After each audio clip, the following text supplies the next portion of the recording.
الله الرحمن الرحيم. إذا كان النبي مصطفى رسول الله صلى الله عليه وسلم ولا يكون الصحابة أجمعين ولا من شاء إلى شيء ويا بين وجوهنا والدينا وكلنا معنا من أعمالنا على شيء المسلمين والمسلمات والدين والمسلمات إليه محمد معهم ورحمة الله Semoga saya bisa kaji semalam Muhammad Rawi, semoga saya bisa berdiri, semoga saya bisa semakin saya semoga saya Muhammad Bakir, Muhammad Zuki, semoga saya kaji Abdul Habib, Abdul Samad, Safi Hazami, semoga saya Irfan Hilm, semoga saya bisa Alawi Zakat, semoga saya Abdul Muhammad Al-Maghribi, semoga Muhammad Amal Al-Rahmat, Allahumma Al-Fatihah. أعوذ بالله من الشيطان الرجيم. بسم الله الرحمن الرحيم. الحمد لله رب العالمين الرحمن الرحيم مالك يوم الدين إياك نعبد وإياك نستعين اهدنا الصراط المستقيم صراط الذين أنعمت عليهم غير المغضوب عليهم ولا الضالين. بسم الله الرحمن الرحيم. الحمد لله رب العالمين والصلاة والسلام على سيدنا محمد وعلى آله وأصحابه أجمعين. ما بعد فنأتي الحديث كتاب الله والحديث محمد صلى الله عليه وسلم. شر الأمور محدثات وكل محدثة وكل بدعة ضلالة. اشرح لي صدري ويسر لي أمري واحلل من لساني يفقهوا قولي. يا فتاح يا عليم يا رزاق يا كريم افتح لنا فتوح العارفين بجودك وكرامك يا أكرم الأكرمين. سبحانك لا علم لنا إلا ما علمتنا إنك أنت العليم الحكيم وتب علينا إنك أنت التواب الرحيم. بسم الله الرحمن الرحيم. قال المؤلف رحمه الله ونفعنا به وبه آمين. ثم قال ولم يكن له كفوا أحد أي وليس له جل وعلا مثيل ولا نذير ولا شبيه أحد من خلقه لا في ذاته ولا في صفاته ولا في أفعاله. ولم يكن له كفوا أحد أي artinya walaisa jalla wa ala nasib, artinya tidaklah bagi Allah azza wa jalla itu nasib, punya apa? Punya yang serupa. Wala nazir, punya pembanding. Apalagi wala syafi'a ahadun min khalqi, dan tidak ada satu pun yang mirip, yang menyerupai, yang sama dari makhluk.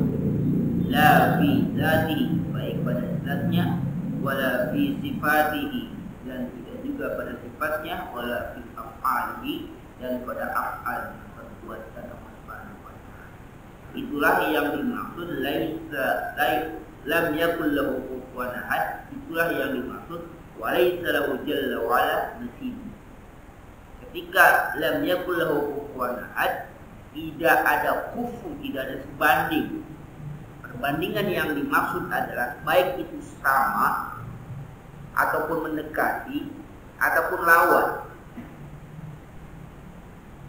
Kenapa? Karena yang sebanding itu, yang dimaksud kufuwan itu, ketika misalnya kalau orang lawannya ada orang lain, taruhlah main tinju, itu kan berarti ada lawan yang sebanding, itu perbandingan.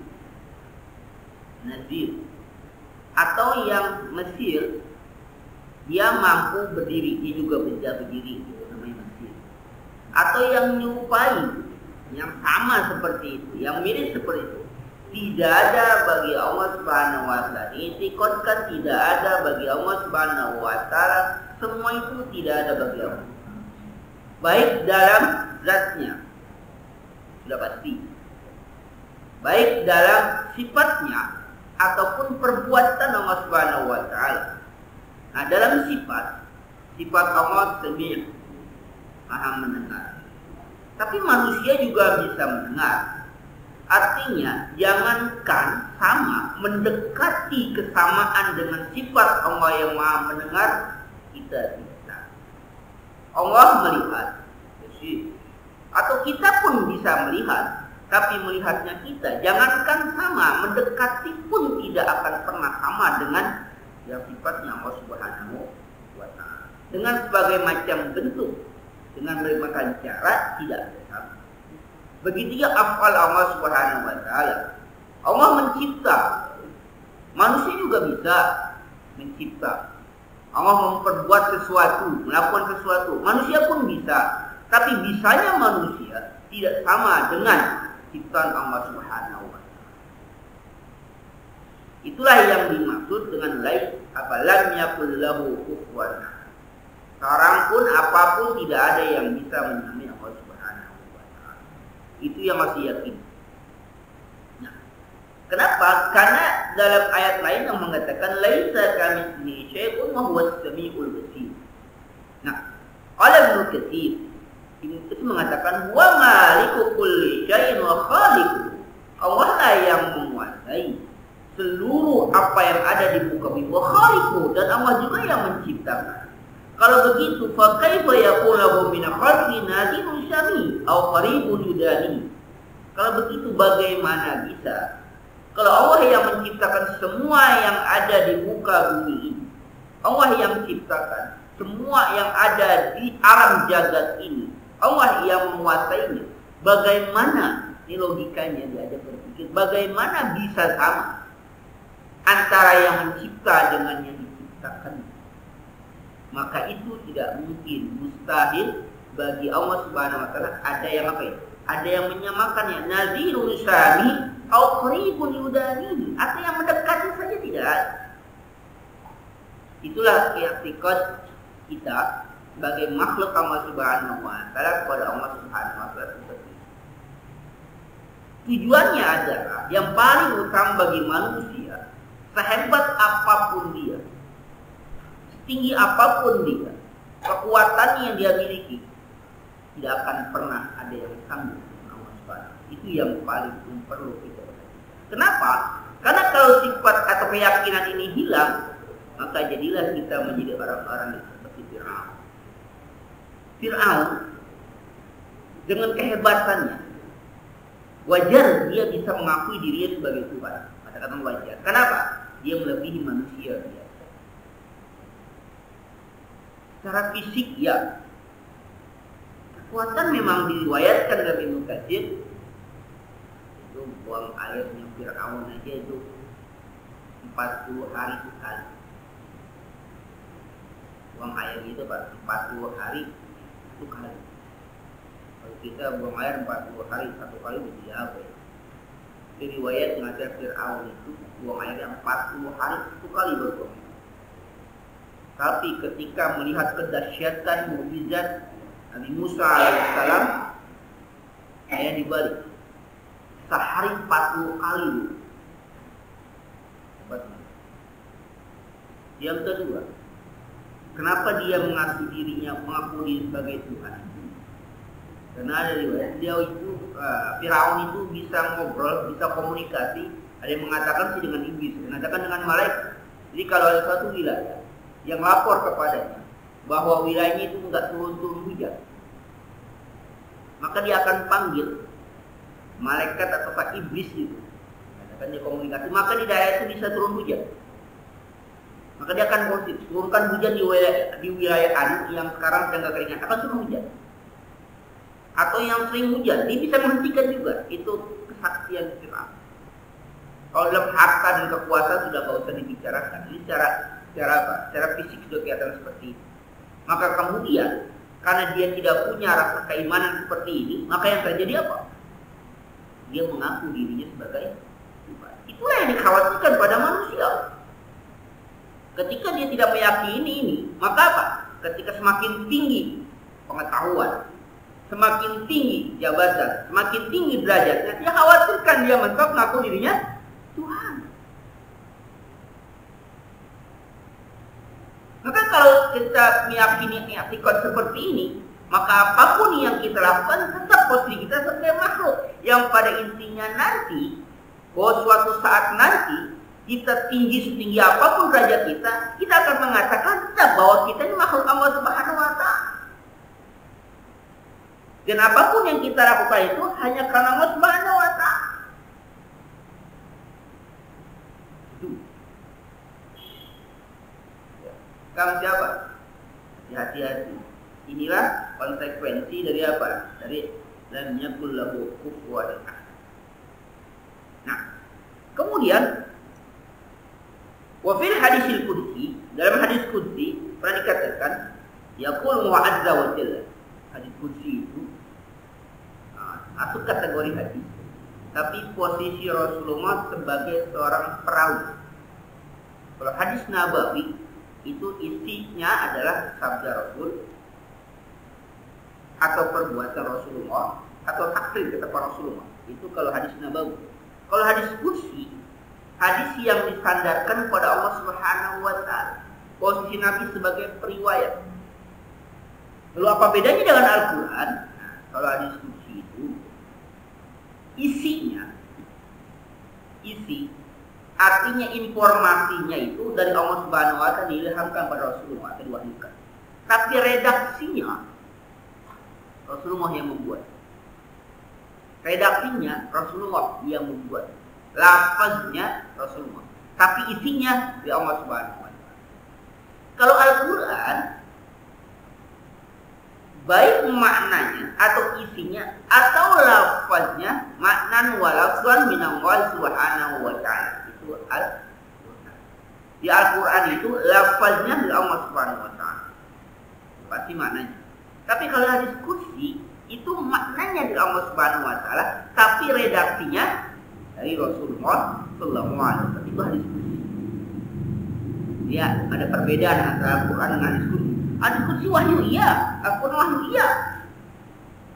Tapi kenapa hadis ini disebut qudsi? Karena disandarkannya kepada Allah Subhanahu wa Ta'ala. Penyandaran. Banyak lagi perbedaan dengan Al-Quran nanti. Tapi yang jelas bahwa redaksi hadis ini Rasulullah yang membuat. Sedangkan Al-Quran redaksinya pun dari Allah Subhanahu wa Ta'ala. Maka tidak ada boleh hilang satu huruf pun dari mushaf Al-Quran. Tidak boleh ada yang hilang. Kenapa? Itu memang dari. Contoh sederhana. Kalau kita nulis Bismillahirrahmanirrahim. Bismillah. Itu kan dua lafaz. Tapi huruf ya dengan apa? Dengan ismu. Tapi ketika kita nulis bismillah itu hamzahnya hilang. Ya kan? Bismillah. Bukan bismillah. Bukan bismillah tapi langsung bismillah. Pertanyaannya itu hamzah qat'ah atau hamzah wasl? Tapi kok bismillah? Berarti itu apa? Disitulah karena apa? Karena memang tulisannya seperti itu. Itu sudah seperti itu. Kita bisa melihat ada bacaan as-sholat dengan huruf ada wawu. As-sholat dengan wawu. Dibaca nggak as-sholawat nggak, tapi as-sholat nggak ada huruf wawu. Tapi ada as-sholat dengan apa? Alif dan ta. Karena memang tulisannya seperti itu. Nggak bisa dikatakan, nggak bisa dirubah, nggak sesuai kaidah nggak sesuai dengan kaidah enggak, karena juga justru kaidah itu yang harus diikuti Al-Quran. Karena begitulah tulisannya itu Al-Quran. Kalau hadis qudsi tidak, karena redaksinya Rasulullah yang. Lalu bagaimana cirinya hadis qudsi? Di sana ada firman Allah. Di antara cirinya qala Allah Ta'ala. Ada kata-kata qala Allah. Nah, kalau di sini ada katanya yaqulullahu azza wa jalla. Yaqulullahu azza wa jalla. Allah azza wa jalla berfirman. Isi firman-Nya kadzdzabani ibnu Adam wa lam yakun lahu dzalik. Itu mana Subhanahu wa Ta'ala. Maka hadis qudsi namanya. Kadzdzabani ibnu Adam wa lam yakun lahu dzalik. Telah mendustakan akan daku oleh anak-anak Adam manusia. Walam yakun lahu dzalik, dan jelas baginya seperti itu. Wajar apa manusia seperti itu. mengatakan manusia mendustakan. Wa syatamani wa lam yakun lahu dzalik. Dan manusia menyakiti aku. Ini kalau panjangan, kalau kita bahas tentang teologi, Allah punya sifat-sifat seperti manusia. Syatamani. Allah diapakan? Manusia itu menyakiti Allah. Berarti Allah punya perasaan. Ya kan? Allah punya perasaan. Kalau Allah merasa disakiti, dia kalau mau minta perasaan, ya Allah mengatakan seperti dia, Allah punya perasaan. Bahkan Allah punya perasaan lebih dari itu, apa? Cemburu. Rasul Allah itu sangat cemburu, sangat cemburu. Rasul mengatakan Rasul itu Allah itu sangat cemburu. Kecemburuan Allah Subhanahu wa taala ketika ada makhluk menyekutukan Allah Subhanahu wa taala, maka Allah marah. Karena dia sangat cemburu. Ya, kalau manusia kan cemburu aja karena punya sifat itu. Tapi Allah cemburu, iya. Allah cemburu. Enggak mau Allah diduakan. Allah akan marah. Kalau suami melihat istri sama orang lain atau istri suami kita pada orang lain, kan kenapa cemburu? Jadi ternyata sifat diduakan itu bukan hanya pada Allah Subhanahu wa taala, manusia juga enggak mau diduakan. Manusia pun enggak mau diduakan. Istri satu-satunya, ingin dia sendiri satu-satunya, jadi istrinya. Ketika dengar suaminya ada mencintai orang lain, maka dia akan cemburu. Manusia seperti itu, Allah lebih dahsyat lagi cemburu. Rasul mengatakan Allah itu lebih cemburu dari manusia. Jadi Allah punya sifat itu, iya. Sifat itu yang disebutkan itulah yang ada pada zat Allah Subhanahu wa taala dan harus kita akui. Karena Allah memberitahukan itu, kecuali Allah kasih tahu. Allah katakan manusia mendustakan aku. Dan dapat manusia mendustakan. Dan untuk wasyatamani, dan manusia menyakiti aku.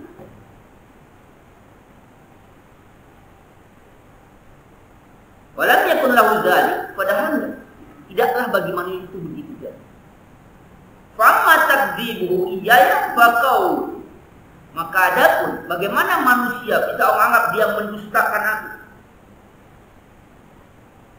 La yu'idani kama badan. Manusia mengatakan Allah tidak akan membalikan aku sebagaimana dia menciptakan.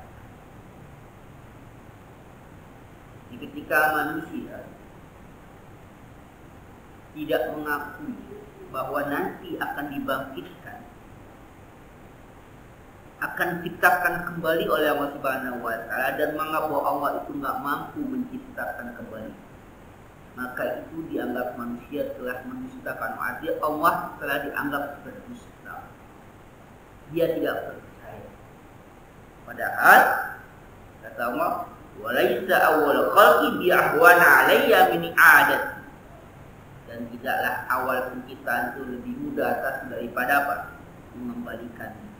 Ingat, bagi Allah Subhanahu wa taala tidak ada kata lebih mudah atau lebih sulit, tidak ada. Semuanya sama. Ini Allah berbicara dengan logika pola pikir manusia. Bagi Allah tidak ada yang lebih sulit, tidak ada yang lebih mudah, tidak. Bagi Allah apa? Semuanya sama. Menciptakan dari awal, mengulangi kembali, itu sama saja. Jadi tidak ada istilah superlatif atau lebih gampang atau lebih susah, tidak ada bagi Allah. Sifat itu hanya ada pada manusia. Bagi Allah yang Maha Kuasa tidak ada istilah lebih mudah, tidak ada istilah lebih sulit, tidak ada. Semuanya sama. Tapi kenapa kemudian Allah mengatakan padahal mengembalikan, menciptakan lagi, membuat lagi itu lebih mudah dibandingkan awal. Penciptaan manusia sebelumnya tidak ada bentuk, tidak ada format, tidak ada apa-apa.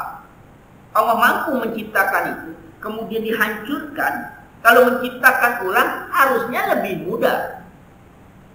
Ini kita diajak berpikir logika manusia, bukan Allah Subhanahu wa taala. Harusnya lebih mudah. Artinya itu bisa Allah lakukan. Kenapa kalian nggak percaya?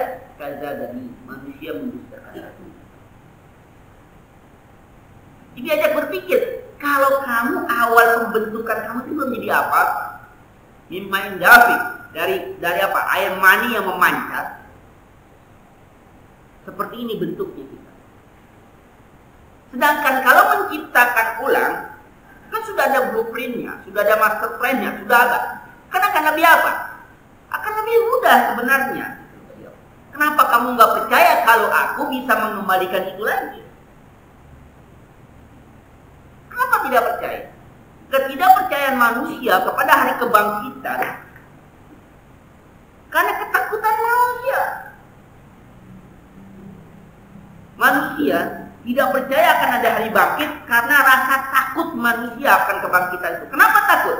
Karena ketika dibangkitkan itu akan diperhitungkan keramat ibadah. Bagi manusia yang tidak percaya kalau udah mati, ya mati seperti binatang, selesai udah urusan. Nah maka itulah terjadi kasus-kasus bunuh diri. Dia kira bunuh diri itu akan menyelesaikan masalah. Padahal apa? Itu awal masalah. Maka kadang-kadang kita jangan sok-sokan bahasa Spanyol kan mati lagi kan. Ini para ustadz pada pengecut takut mati, nggak mau sembahyang di masjid.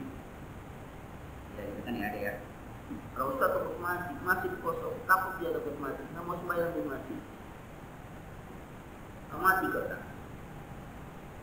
Konten nggak mau pakai ustadz, jalanin aja itu sih konten protes.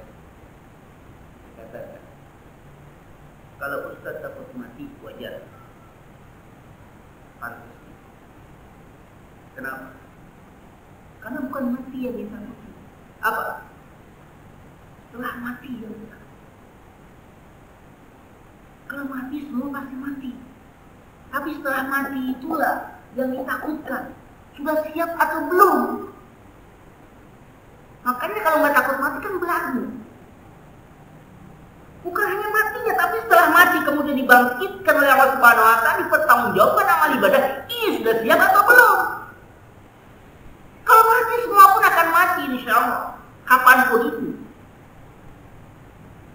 Tapi yang jadi kita perpikiran kita adalah bukan karena matinya. Setelah mati yang kita pikirkan itu, amal ibadah kita sudah cukup atau belum untuk mempertanggungjawabkan kita kehidupan di akhirat. Maka kalau kata Ustaz takut mati wajar, karena dia takut. Dia apa? Dia yakin akan ada hari bangkit. Jangan-jangan yang nggak takut mati nggak apa? Nggak percaya akan ada hari bangkit. Atau sudah apa? Sudah pede punya apa? Punya amal ibadah yang begitu banyak, setelah dia mati pasti masuk surga. Silakan. Tapi kalau dia takut mati wajar, dia takut mati. Mungkin dia apa? Belum siap. Amal ibadahnya masih kurang.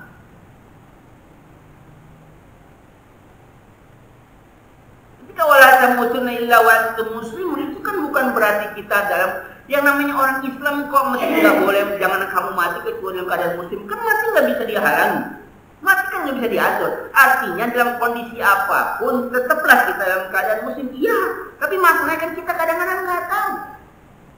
Kadang-kadang kita dalam keadaan lalai. Rabbana la tu'akhidna in nasina aw akhtana.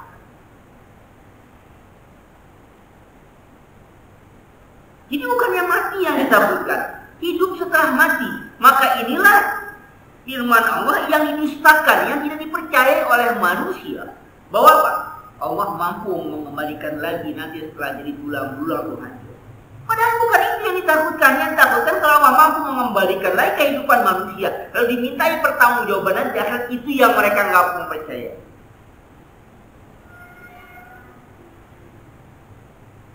Maka bagi orang yang beriman, kehidupan ini susah ya bagi hidup kita, bagi orang beriman. Iya, segala sesuatu yang kita lakukan di dunia ini dipertanggungjawabkan. Kalau kita tidak percaya itu semua, selesai urusan di dunia, maka apa yang terjadi? Lakukanlah apa yang kamu kehendaki, kamu inginkan hidup di dunia. Orang dikatakan sebagai koruptor, itu kan setelah apa? Ketangkep. Orang disebut koruptor setelah apa? Ketangkep. Orang disebut pencuri setelah ketangkep. Setelah diponis. Kalau dalam Islam enggak begitu. Dia jadi koruptor setelah dia melakukan. Mau ketangkep nggak ketangkep, tetap dia seorang koruptor.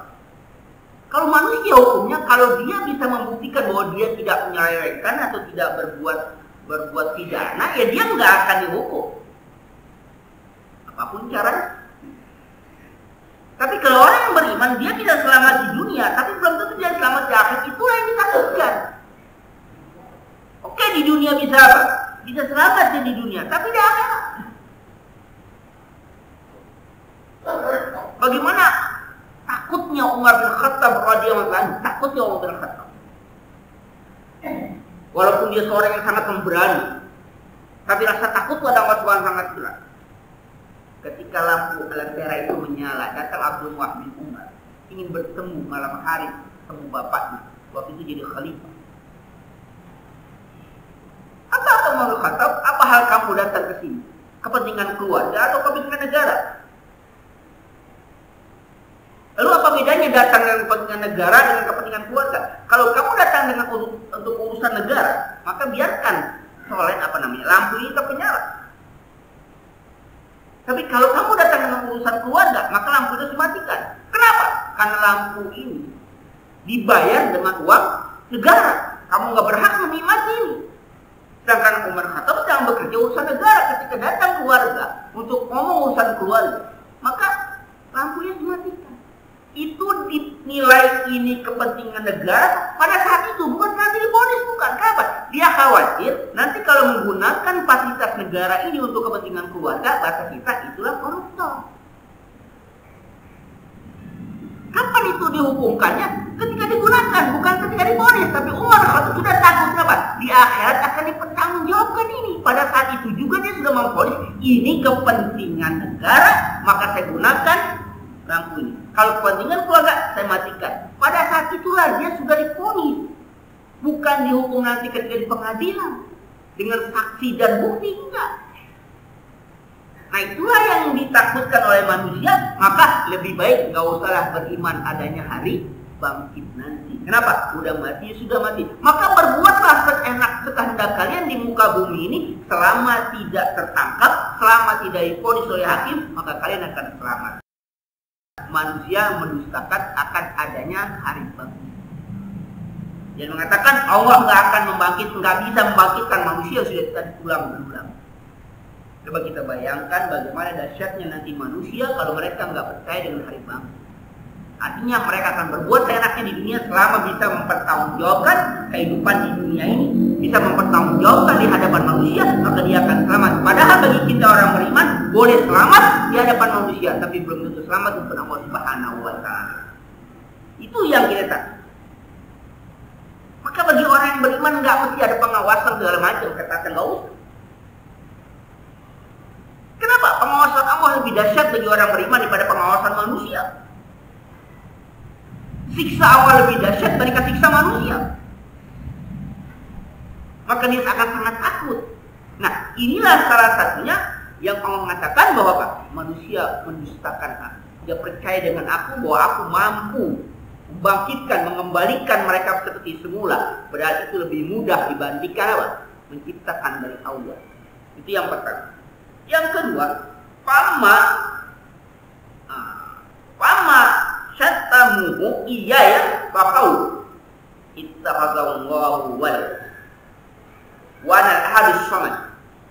Sedangkan hamba atau manusia yang menyakiti aku itu karena perkataan manusia, ittakhadallahu walad, Allah mengambil anak, Allah punya anak. Wa ana ahadus samad, aku ini ahad, aku ini esa, dan aku tempat ganti. Tidak perlu anak. Alladzi lam yalid wa lam yulad, yang tidak melahirkan juga tidak dilahirkan. Wa lam yakul lahu kufuwan ahad. Itu kata ini. Jadi ketika manusia menganggap Allah punya sekutu, menganggap Allah punya anak, menganggap Allah punya pasangan, menganggap Allah ada tempat segala sesuatu yang Allah takdirkan untuk dijadikan tempat bersandar, dan itu jadi percaya oleh manusia, itu menyakiti Allah Subhanahu. Loh, kok bisa tahu? Ya karena Allah yang berfirman seperti itu kepada Rasulullah dan Rasul membahasakannya. Maka apapun sifat-sifat Allah Subhanahu wa Ta'ala Yang Allah ceritakan dalam Al-Quran dan hadis itulah yang kita yakini. Kalau yang tidak diceritakan sudah tidak kita perlu dicari-cari. Apa yang digambarkan sikat Rasulullah SAW dalam apa? Dalam Al-Quran ataupun dalam hadis, itulah yang kita percayai, yang kita yakini. Yang tidak ada ceritanya nggak usah diapain, nggak usah dikorek-korek kita. Allah mengatakan ahad, ya. Allah mengatakan samad, ya. Sudah.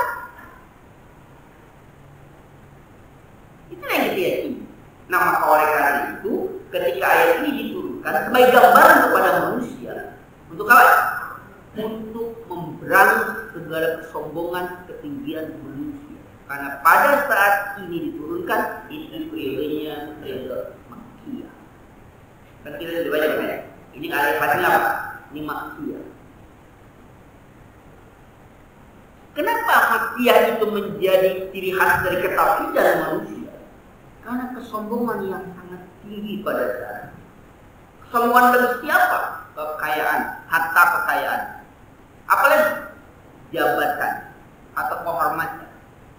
Maka bisa dibayangkan kalau Abu Jahal tidak mau mengikuti Rasulullah SAW, ketika dia melihat orang-orang yang ikut Rasulullah itu pertama-tama adalah orang-orang yang lemah, para budak, orang-orang miskin, itu yang ngikutin Rasulullah.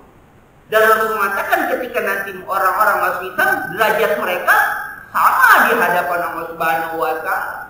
Sedangkan posisi Abu Jahal dan teman-temannya pada saat itu termasuk Abu Sufyan, karena Abu Sufyan nanti masuk ikan setelah tutup Mekah. Abu Sufyan itu masuk ikan setelah tutup Mekah. Itu pun sama. Kalau mereka masuk Islam berarti apa? Mereka sejajar. Mereka sama dengan Bilal, dengan Ammar. Kalau gitu kunci mereka sama. Bukan mereka yang sekarang derajat yang tinggi sebagai kepala suku. Kedua, harta kekayaan. Mereka bangga dengan harta kekayaan begitu melimpah.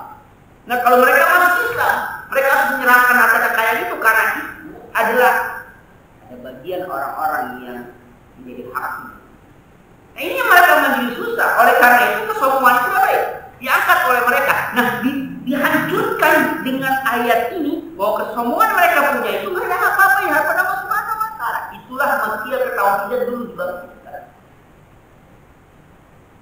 Ketika tauhid itu kuat, maka akan mudah Rasulullah SAW menyampaikan dakwah yang lain.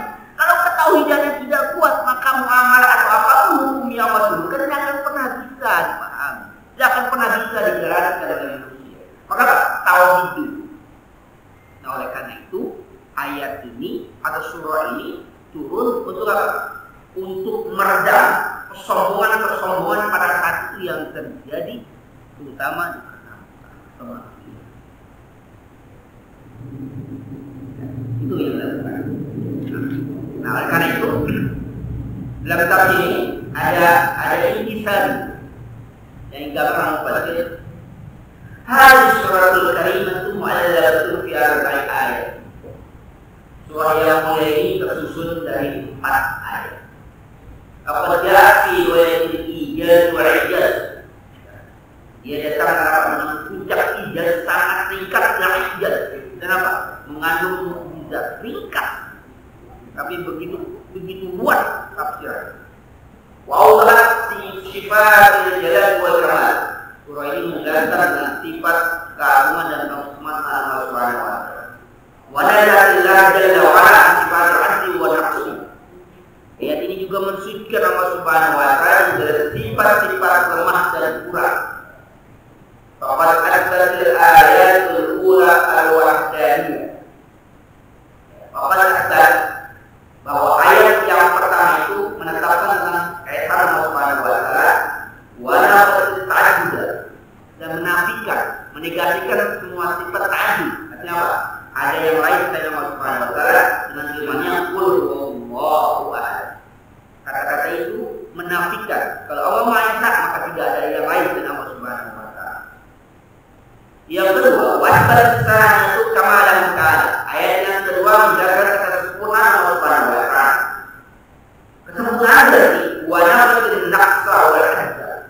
Maka ayat kedua ini menafikan sifat kurang dan sifat kemaksaan Allah. Apa ayatnya? Allahus Samad.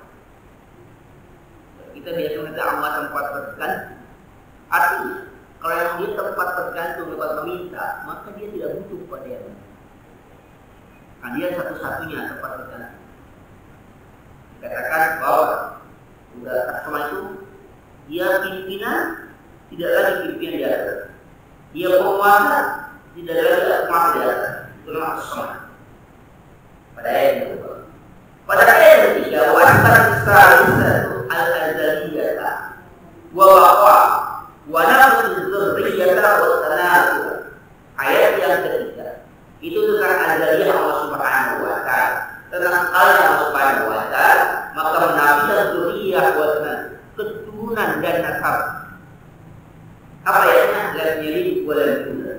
Lam yalid wa lam yulad, tidak lahir dan tidak melahirkan, tidak dilahirkan. Ini menunjukkan tentang menafikan segala sesuatu yang menunjukkan bahwa Tuhan punya pasangan. Wasbat rabi'atu 'azamatahu wa jalalahu wa nabat al-andada wa al-qadar. Ayat yang keempat menjelaskan tentang keutamaan keagungan Allah Subhanahu wa taala. Ketinggian Allah Subhanahu wa taala menafikan al-andada wa qadar.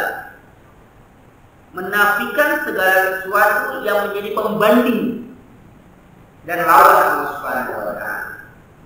Walam yakul lahu kufuwan ahad. Itulah ayat walam yakul lahu kufuwan ahad. Fasuratu isbatul ibadil jalal wal kamal. Maka surah ini menetapkan sifat-sifat dan jalal wal kamal maha tinggi dan maha mulia.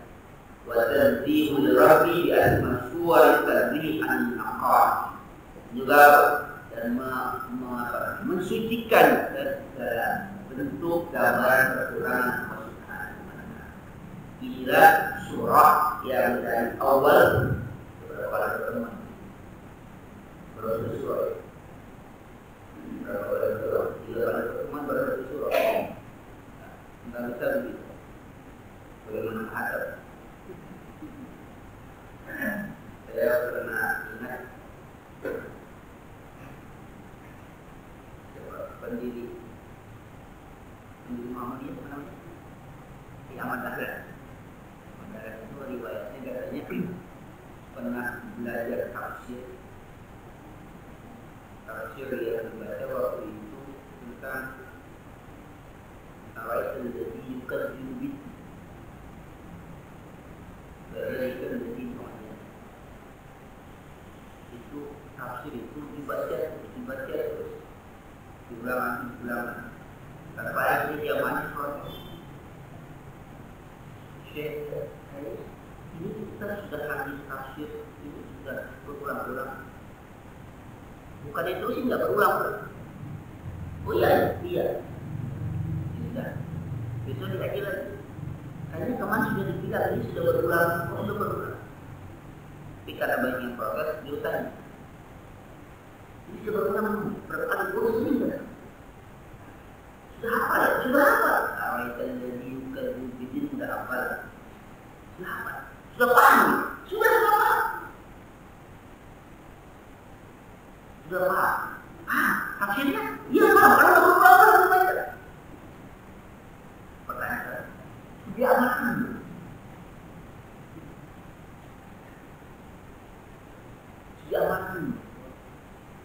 Dia amalkan.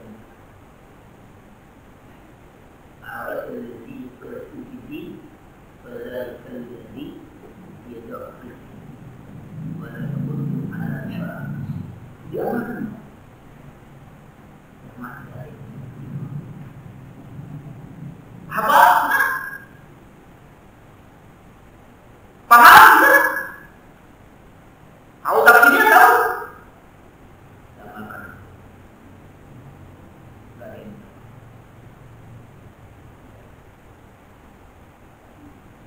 Kadang-kadang kita lagi begitu. Bosan buang ngaji berapa kali itu buang. Pertanyaannya ada dalam mana itu? Bosan iya, bosan apa? Bosan ngaji. Tapi dalam mana itu? Kita yang udah ngamalkan belum? diam semua jamaah. Mudah-mudahan kita akan seperti itu. Artinya apa? Kita hafal, kita paham, kita apa? Kita amalkan. Itulah gambaran seorang muslim. Jadi ini kalau saya bahasanya paling saja kamu bahas tidak terus saja sudah sampai saja sudah berapa menit sudah habis saya kita ngaji orang habis semua orang sampai berapa kita baca jika ada teman berkreasi di mana teman soal kelas.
Bahkan nama Quran bisul Quran. Kalau orang membaca surah Al-Qur'an sampai akhir, itu seorang membaca sepertiga Al-Quran. Maka kalau dia baca baca 3 kali, maka seorang membaca apa? 1 Al-Quran full. Kalau sepertiga kan kita sudah Quran. Nah, pertanyaannya yang masuk sepertiga itu apa? Ada 2 pendapat ulama yang mengatakan sepertiga itu. Yang pendapat pertama yang dimaksud Al-Quran itu terdiri atas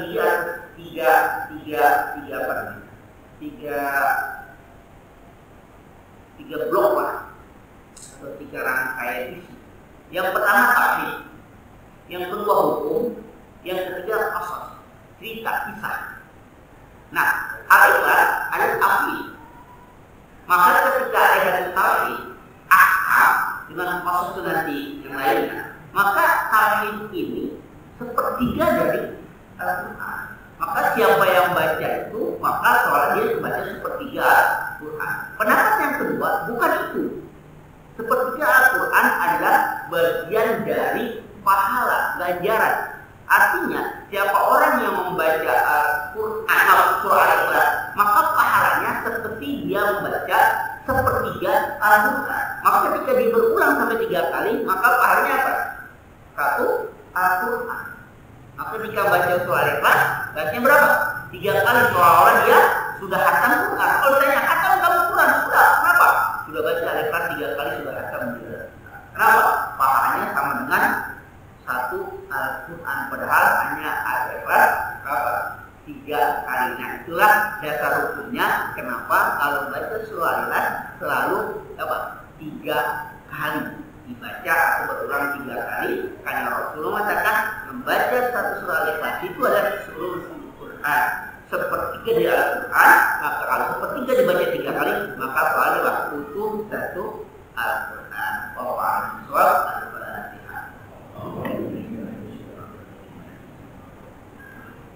Ya kan apa ya?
Wajibna min khayati dunia adalah